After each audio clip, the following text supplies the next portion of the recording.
Indonesia Strategic and Economic Action Institution berpendapat pemindahan ibu kota tidak bisa ujuk-ujuk dan tidak bisa sesuka perut penguasa. Tertundanya pemindahan kantor presiden adalah resiko dari menjadikan IKN sebagai proyek politik. Pemerintah melupakan aspek pertimbangan mendalam, perencanaan profesional, dan juga kesiapan fiskal yang matang. Bergabung pada sore ini bersama kami untuk mengandari para narasumber. Ada Bang Ciko Hakim, politisi PDIP, dan juga Bang Silvester Matutina, Wakil Ketua TKN Prabowo Gibran, dan juga Mas Nirwono Yoga, pengamat tata kota. Selamat sore Bapak-Bapak semuanya. Assalamualaikum.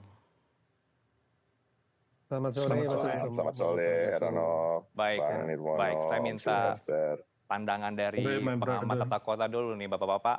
Mas Yoga, melihat statement dari Pak Jokowi tadi kita dengarkan bersama, belum yakin rasanya akan berkantor karena belum ada air dan juga listrik, belum siap. Siapnya ketika sudah ada. Respon Anda dulu. Betul.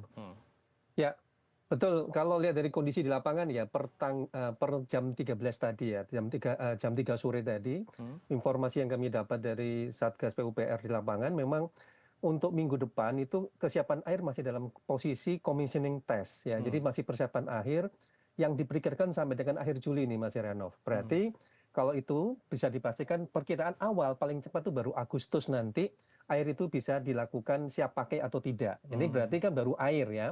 Terus kemudian untuk hunian, secara umum untuk hunian terutama rusun ya untuk ASN, pegawai, TNI dan Polri itu baru mencapai proses 70% sampai dengan sore ini. Untuk jalan tol ini juga jadi catatan, jalan tol itu rata-rata masih di atas 65%, tetapi akses yang ke bandara dan sekitar Sumbu itu belum bisa dikatakan siap pakai. Oleh karena itu dari kesimpulan sementara ya, ada dua alternatif yang paling dimungkinkan, yaitu yang pertama, skenario untuk mengadakan lapangan atau upacara di IKN atau Nusantara nanti sebaiknya dibatasi jumlah pengunjungnya, ya artinya jumlah peserta dari Jakarta khususnya.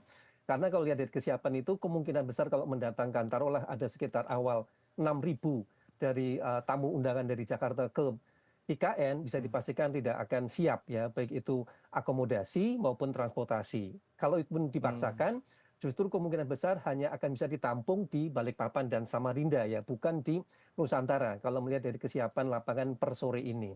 Kemudian yang bisa diusulkan juga pada saat upacara di Nusantara nanti itu akan lebih ideal kalau itu justru melibatkan terutama dari pemerintah daerah setempat ya, jadi Penajam Pasar Utara, Kuker, Samarinda dan Balikpapan seperti yang sudah dilakukan upacara proklamasi ataupun Agustusan tahun lalu sebenarnya Mas Heranov. Jadi ini yang menjadi catatan sampai dengan jam 3 sore tadi ya, jadi kondisinya seperti itu, kira-kira gitu Mas Heranov. Baik. Kalau dari Anda, kacamata Anda, normalnya berapa lama sih Mas jika memang terkesan memaksakan, ingin buru-buru, dikebut, normalnya berapa lama Mas untuk bisa benar-benar berkantor, kemudian juga benar-benar melakukan upacara?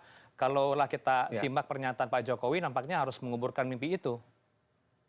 Ya, kalau dari rencana awal memang sebenarnya sudah disiapkan secara matang, itu paling tidak 5 tahun ya. Kalau kita ngitung dari per 2022, itu baru benar-benar ideal bisa digunakan secara optimal itu pada tahun 2025 paling cepat atau paling lambat 2027. Itu bisa dikatakan kota kecil Nusantara tadi bisa digunakan untuk beraktivitas ya, bukan untuk upacara saja. Artinya di situ semua infrastruktur tersiap ya, air, tempat tinggal, kemudian fasilitas pendukung, bahkan kegiatan untuk berkantor ya, baru bisa dilaksanakan paling cepat itu tadi 2025 atau paling ideal di 2027 sebenarnya Mas Heranov. Kalau dari rencana awal, kalau lihat dari kesiapannya sekarang bisa diperkirakan malah mundur ya.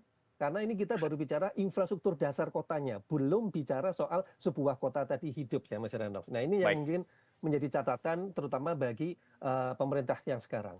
Baik, saya mau lempar ke Bang Sil. Bang Sil, ini dikatakan Mas Yoga 2025, artinya di pemerintahan Prabowo Gibran nanti yang akan menduduki IKN.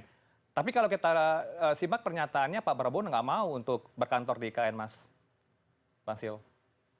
Ya, jadi kalau untuk pengerjaannya, sebenarnya sih hampir semuanya udah mau rampung. Nggak seperti yang tadi dijelaskan, mohon maaf oleh Mas Yoga. Contohnya, jalan dari bandara ke IKN itu yang belum 12 km. Tapi kita punya jalan existing ke Balikpapan. Jadi sebenarnya untuk nanti peserta upacara mencapai IKN itu nggak ada masalah. Terus masalah air itu sudah siap ya karena bendungan apa namanya itu sudah jadi, tinggal pemipaan saja.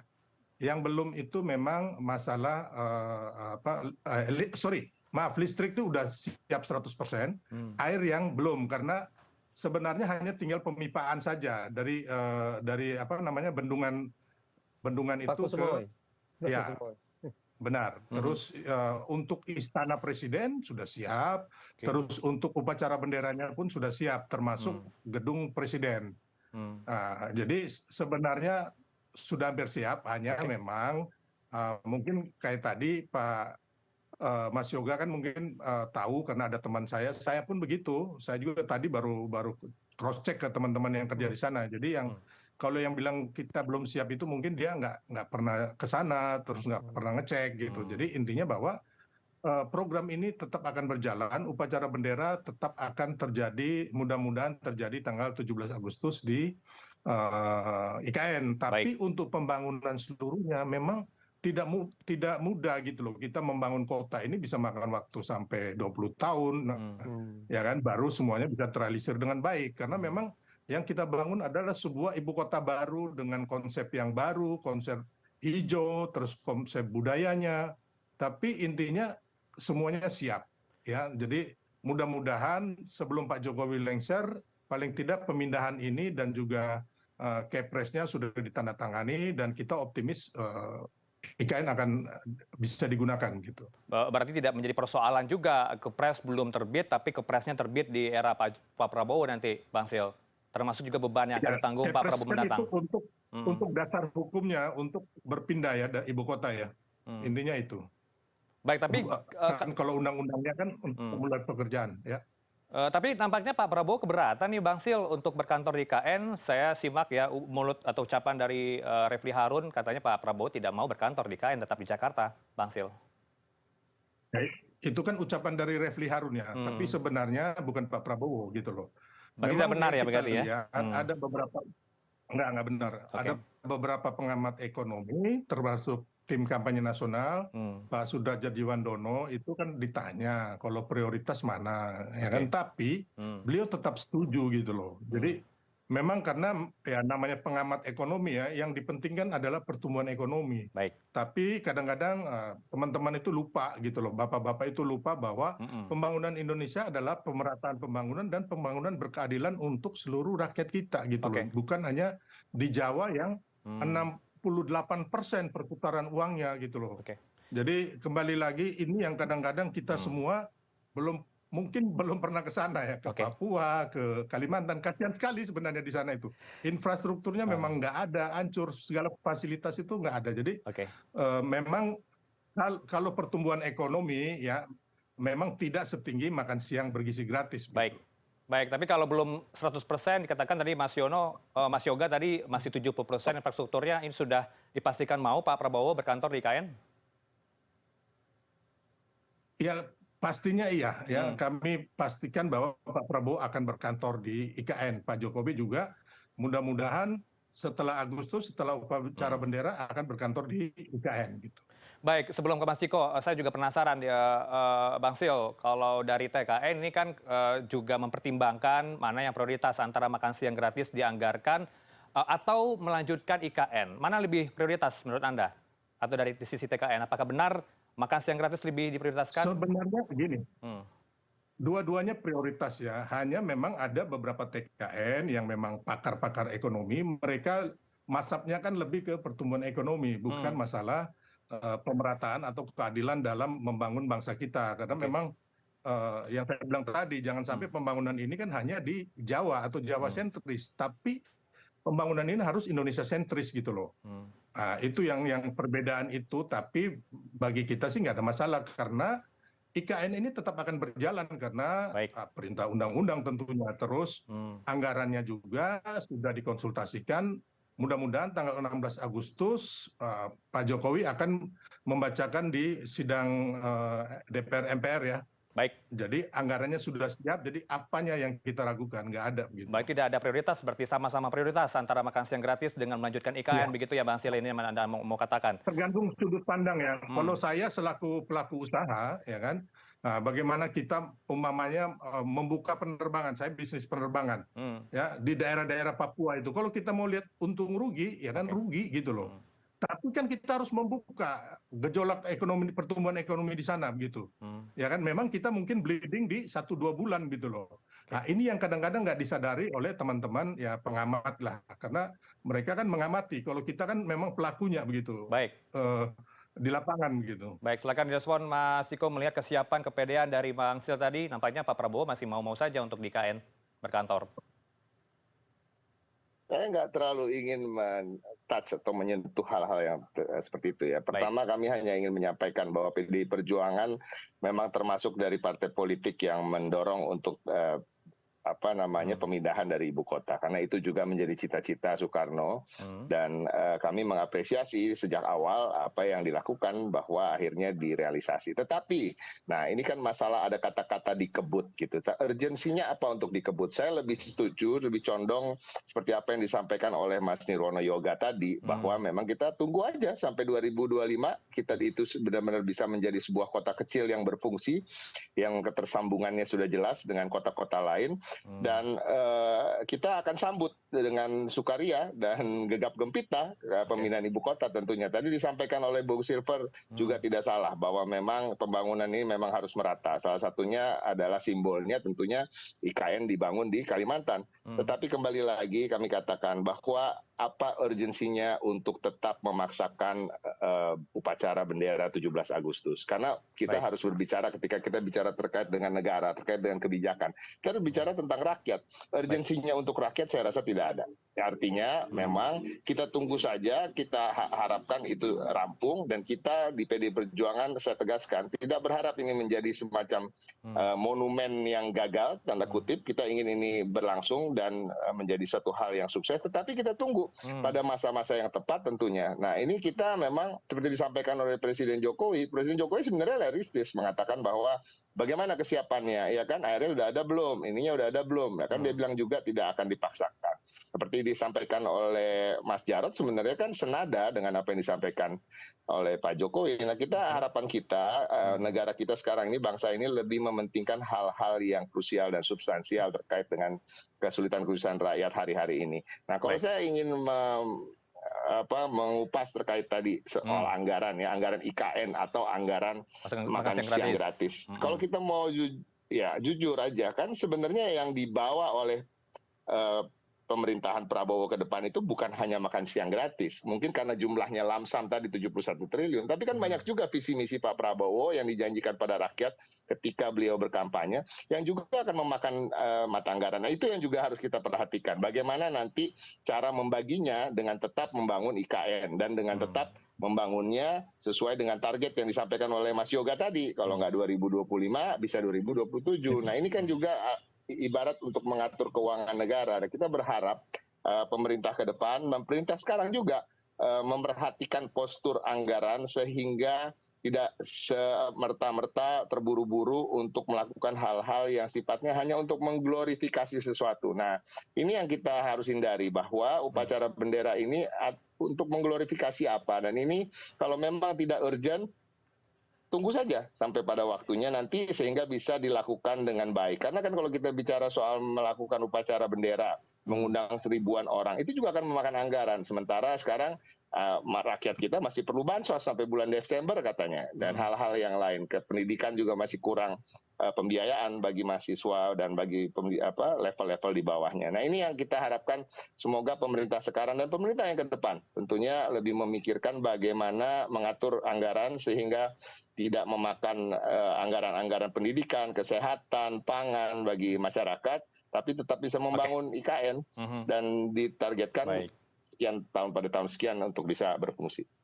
Baik, kemudian nanti kita akan juga ulas lebih dalam sebenarnya sejauh mana ya progres dari IKN ini akan saya tanya juga lebih dalam ke Mas Yoga dan juga dua para narasumber kami, Mas Ciko dan juga Bang Sil. Bagaimana kemudian investor apakah sudah nampak hingga kini detik ini di bulan Juli ini dan juga bergairah?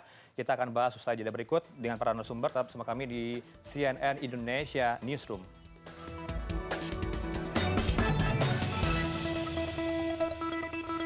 Anda kembali di Newsroom, kita lanjutkan kembali dialog kami dengan para narasumber pada sore ini untuk membahas kalang kabut IKN dikebut. Saya ke Mas Yoga. Mas Yoga, kalau melihat aspek dari pemerintah, apakah sudah dilihat ya untuk pertimbangan lebih dalam, bagaimana kemudian untuk profesional ke depannya dan juga menjadikan ini proyek tetap jalan dan juga kesiapan fiskalnya seperti apa, Mas? Apakah sudah matang kesiapan fiskalnya? Ya, jadi saya membagi 3 ya. Yang pertama, sejak awal kita sudah rekomendasikan bahwa 5 tahun pertama itu praktis harus didanai oleh APBN pembangunannya ya, sebagai infrastruktur dasar kota. Kenapa? Karena orang kan seeing is believing ya. Jadi begitu kotanya sudah mulai terbangun gitu ya, sudah mulai kelihatan, baru bisa meyakinkan investor. Itu kunci pertamanya di situ. Hampir semua sebagian besar kota-kota baru di dunia itu selalu ada intervensi dari pemerintah dulu. Nah, kedua, pada saat sudah mulai dibangun seperti sekarang, nanti kita akan melihat investor dari pihak dalam atau luar negeri mana saja yang akan tertarik, tetapi bukan di KIPP. Kenapa? KIPP ini kan kawasan inti pusat pemerintahan, ya. Kalau kita bicara sebuah kota, kalau namanya kawasan inti pusat pemerintahan itu bukan kawasan komersial. Artinya kalau kita jual itu sangat terbatas. Berbeda kalau kita bicara di kawasan IKN tadi kan ada 9 wilayah perkotaan yang akan dikembangkan. Ada kota industri, ada kota pendidikan, ada kota perdagangan. Nah, justru yang harus dijual atau ditawarkan kepada investor itu wilayah-wilayah yang bukan KIPP tadi, karena di situ kita bisa mengatakan bisnis to bisnis ya. Jadi kalau kita mengundang investor jelas di situ mereka akan mengembangkan dalam satu wilayah perkotaan. Nah, ini mungkin yang harus dibagi menjadi 2. Kemudian ketiga yang tidak kalah penting, pemilihan nanti badan otorita IKN nanti ke depan ya, yang baru nanti dengan sudah hampir selesainya dana APBN yang akan digunakan untuk pembangunan IKN tadi, maka badan otorita mempunyai tugas berat untuk memastikan bahwa investor dari baik itu dalam maupun luar negeri benar-benar akan berinvestasi di IKN tadi. Nah, ini akan kita lihat justru setelah pelantikan presiden baru nih, Mas Heranov. Kenapa? Kita akan melihat kebijakan baru nanti pemerintah arahnya kemana. Sekarang ini masih wait and see ya. Investor banyak ya, tetapi bisa dipastikan pasca nanti Agustusan, kemudian Oktober pelantikan presiden baru kemudian mereka akan memutuskan mereka akan investasi benar-benar investasi atau tidak, nanti baru kita akan lihat pasca Oktober nanti, Mas Heranov. Jadi kira-kira itu gambaran umumnya. Ya, silakan direspon Bang Sil dengan catatan tadi dari Mas Yoga, perlu ada kesiapan untuk pasca Oktober dilantik ini Pak Prabowo, nanti bagaimana kesiapan nanti IKN-nya? Kesiapan fiskal apalagi? Ya, saya sepakat ya dengan Bang Yoga. Intinya bahwa memang kita harus realistis gitu loh. Makanya kemarin pernyataan Pak Jokowi itu ya kan, air udah siap belum, terus listrik udah siap belum. Jadi ini memang Pak Jokowi juga realistis bahwa ini juga beliau menyadari bahwa dia juga tidak akan terburu-buru gitu loh. Makanya Kepres IKN juga beliau mengatakan bahwa bisa ditandatangani waktu beliau memerintah ataupun nanti. Jadi intinya sebenarnya pembangunan ini nggak ada masalah, anggaran udah siap, terus progresnya juga sudah jalan ya, bahkan udah hampir ada 60%, seperti Bang Yoga bilang tadi 80%, bahkan ada yang sudah 100%. Intinya bahwa ketika membangun ibu kota baru, ya kan, kita harus mempersiapkannya cukup lama ya, sekitar 20 tahun, bahkan ada yang 40 tahun seperti kota-kota besar, kota baru di dunia yang lainnya. Tapi juga harus kita ingat bahwa memang harus kita membangun IKN, karena selain pemerataan dan keadilan tadi, kita harus ingat juga bahwa kerugian akibat kemacetan di Jakarta itu 64 triliun. Belum lagi banjir itu 2,1 triliun. Ini kadang-kadang kita semua lupa gitu loh, bahwa memang kenapa kita harus pindah. Selain tadi kata Bang Ciko bahwa itu memang cita-cita dari Bung Karno, ya kan? Tapi memang Jakarta ini memang sudah tidak memungkinkan menjadi ibu kota negara. Jadi memang harus kita berpindah kepada IKN. Jadi ya intinya sih nggak ada masalah. Hanya targetnya tadi, ya kan, harus realistis lah. Bahwa target yang canangkan bulan Juli ini ternyata nggak jadi, ya nggak ada masalah begitu, namanya juga target kan. Kecuali kita bermain bola gitu, salah gitu kan. Nah, kalau ini kan pembangunan di mana-mana wajar, bangun jalan, bangun gedung, ya kan kadang-kadang meleset karena teknis, dan kita harus ingat di sana itu curah hujannya cukup tinggi, ya kan, makanya susah untuk pembangunan teknisnya. Itu yang kadang-kadang juga banyak orang tidak sadari itu. Baik, begitu. berarti sudah ada hitung-hitungan ya reaksi dari investor untuk IKN, kemudian gairahnya seperti apa dari domestik dan juga global, Bang Sil, karena ini beban dari Pak Prabowo Gibran nanti ke depannya untuk mendatangkan investor ke IKN. Saya sepakat sama Bang Yogi tadi bahwa memang investor akan wait and see gitu loh. Kira-kira dia tanam uangnya itu ada kembali atau enggak, itu logika yang memang semua pengusaha atau investasi itu harus lakukan itu, daripada dia taruh aja ya kan, mau ini terus ternyata baliknya ke mereka nggak ada. Jadi memang benar ketika seluruh investasinya infrastruktur sudah ada, kita yakin bahwa investor dari manapun akan datang. Tapi kalau sekarang ini kan sudah ada investor dalam negeri ya, untuk pembangunan hotel yang kita lihat sih udah ada juga gitu. Jadi bukan nggak ada sama sekali juga gitu. Tidak benar adem ayem gitu ya, sudah ada sebenarnya dari domestik. Kalau dari luar sudah ada belum, ya, Bang Sil? Hotel Nusantara kan rencanakan kalau nggak salah bulan depan, atau saya juga belum tahu ya, tapi pastinya akan dipergunakan gitu. Baik, ada tidak Hotel catatan? Nusantara itu. Baik, berikutnya ke Mas Ciko, ada tidak catatan dari PDIP, elit PDIP soal reaksi investor ini yang nampaknya masih adem ayem aja, tapi dibantah oleh Bang Sil sudah ada dari domestik, Mas Ciko? Kan penjelasan kuncinya tadi kan disampaikan oleh Mas Yoga ya, bahwa untuk menarik investor tentunya sebuah kota baru harus juga ditopang oleh APBN dulu gitu beberapa tahun, sehingga hal-hal yang sifatnya terkait dengan ketersambungan, infrastruktur, listrik, air, bahkan kepastian bahwa akan ada penduduk di sana, perumahan tentunya. Nah ini juga yang harus dipersiapkan oleh pemerintah. Jadi kan nggak bisa, sebenarnya jelas nih mana duluan telur apa ayam, ini jelas. Kalau IKN bukan hal yang tidak jelas, ini hal yang sangat jelas bahwa memang harus ada wujudnya dulu sehingga investor bisa masuk gitu. Kalau kita melihat bahwa optimisme itu dibangun, itu nggak ada masalah ya. Tapi kan jangan gerasa gerusu gitu. Kita juga harus benar-benar mempersiapkan ini, dan terkait dengan ini saya betul-betul concern dengan bagaimana mengalokasikan anggarannya ke depan. Karena presiden yang baru nanti dengan wakil presidennya kemarin juga punya janji-janji politik pada rakyat yang saya lihat juga banyak akan memakan biaya. Bukan hanya makan siang gratis, terlihat makan siang gratis itu disebut-sebut terus karena jumlahnya lamsam, tetapi ada beberapa program juga yang saya lihat yang jumlahnya mungkin 5 triliun, 10 triliun, dan itu juga kan kalau dijumlah akan menjadi banyak.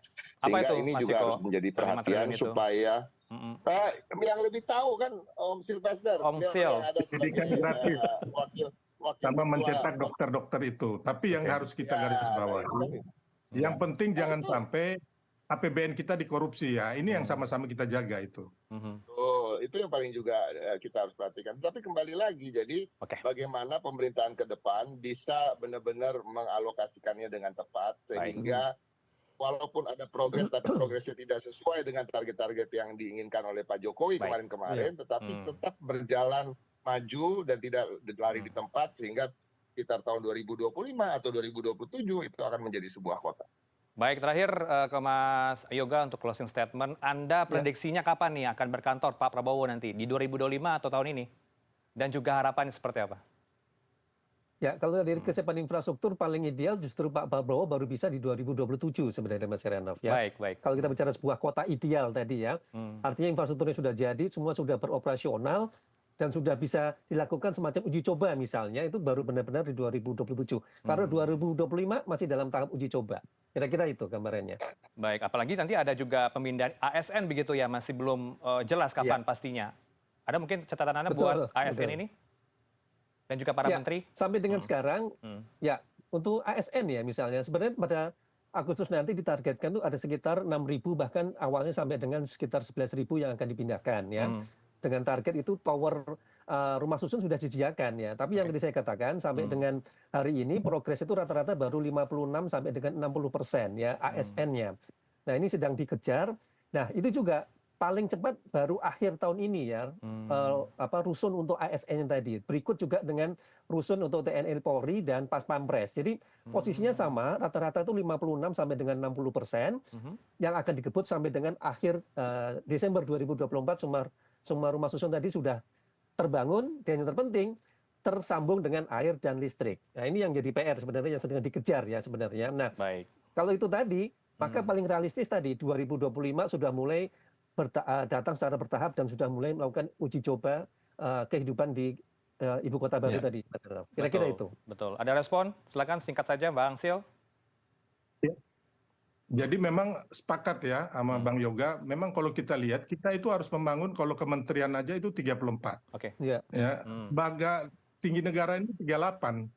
Jadi ada 72 bangunan plus sama penghuninya. Memang kita harus realistis. Apa yang dikatakan Bang Yoga tadi saya sepakat intinya itu. Tapi bahwa IKN ini akan terus jalan, makan siang bergizi gratis tetap jalan, termasuk untuk biaya sekolah gratis dan juga pencetakan dokter-dokter sesuai janji kampanye Prabowo Gibran. Itu yang memang harus benar-benar dikalkulasikan dalam APBN kita. Dan saya berharap apa yang dicanangkan Pak Prabowo itu, kita punya pertumbuhan ekonomi mudah-mudahan terjadi tuh di 8% nantinya, mungkin 2006 atau 2027. Jadi semuanya bisa mencukupi anggarannya begitu. Baik, kita tentu doakan, pemirsa di rumah doakan dan juga publik mendoakan hal itu yang terbaik buat pemerintahan yang akan datang. Bang Sil, terima kasih untuk dialog pada sore ini dengan Mas Ciko Hakim, politisi dari PDIP, juga Bang Silvester Matutina, Wakil Ketua TKN Prabowo Gibran, dan juga Mas Nirwono Yoga selaku pengamat tata kota. Selamat sore, Assalamualaikum. Terima kasih. Waalaikumsalam. Bang Yoga.